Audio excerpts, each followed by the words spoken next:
कहानी एक सच्चे साथी की। एक बार की बात है, राधा नाम की एक लड़की अपने पिता के साथ रहती थी। उसकी माँ बचपन में ही गुजर गई थी।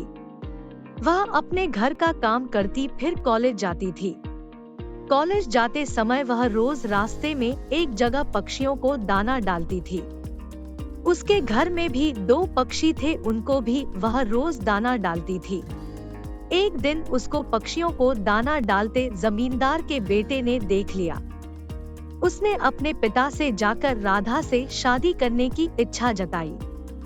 जमींदार ने राधा के पिता से बात करके अपने बेटे की शादी राधा से करा दी।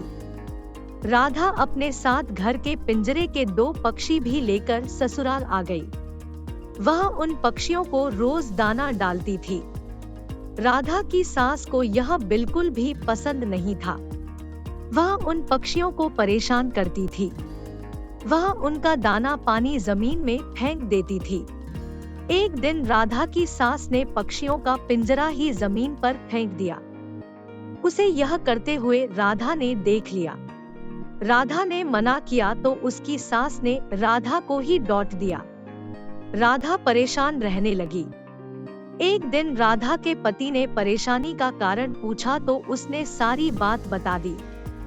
उसके पति ने राधा को पक्षियों की भलाई के लिए उनको पार्क में छोड़ने की सलाह दी।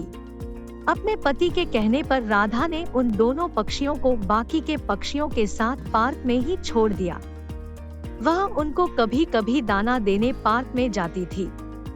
अब सभी पार्क के पक्षी राधा के अच्छे मित्र बन गए थे। पक्षी अब राधा के घर पर भी आने लगे।